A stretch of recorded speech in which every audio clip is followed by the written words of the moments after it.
it's Madge. Welcome to my channel.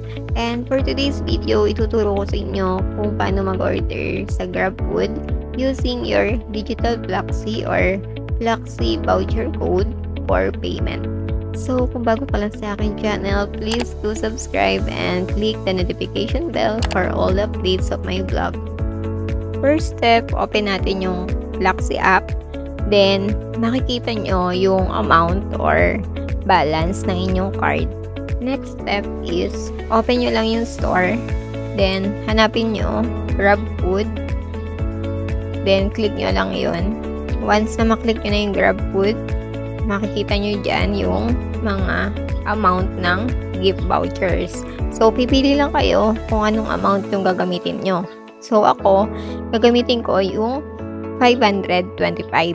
Yung 25 pesos is service charge siya ng GrabFood.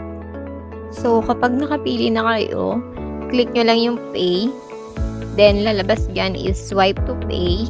So, swipe nyo lang siya. Then, yung total na makukuha nyo dyan na voucher is 500 lang since may charge ng 25. So, ayan na nga yung card or gift voucher. Then, copy code nyo lang.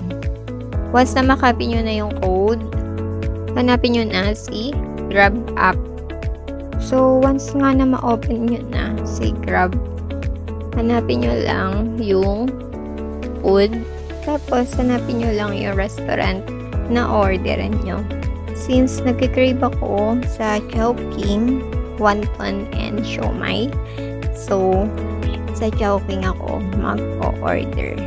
So, may lalabas din dyan kung saan kayo malapit na restaurant mag-order. Guys, may tip lang din pala ako sa inyo.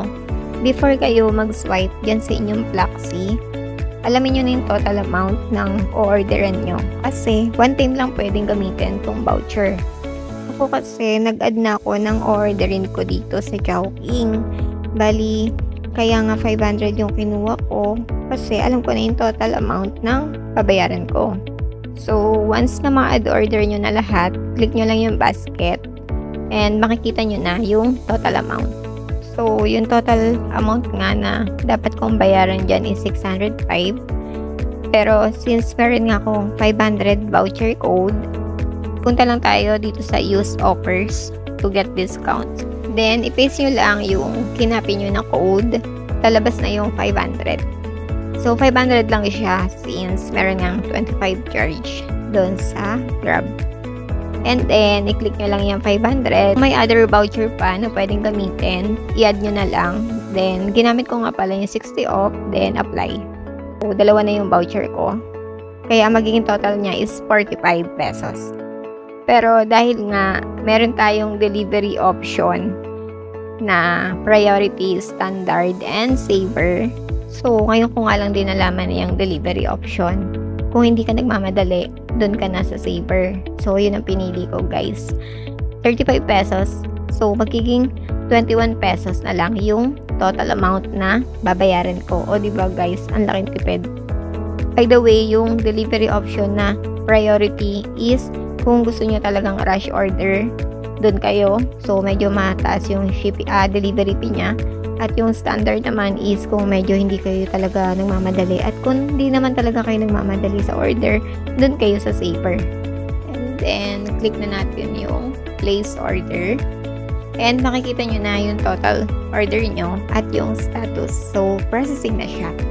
So, ganun nga lang siyang gamitin yung Fluxy voucher dito sa GrabFood pag mag-order kayo. So, guys, thank you so much. Sana ay natulungan ko kayo dito sa aking tutorial.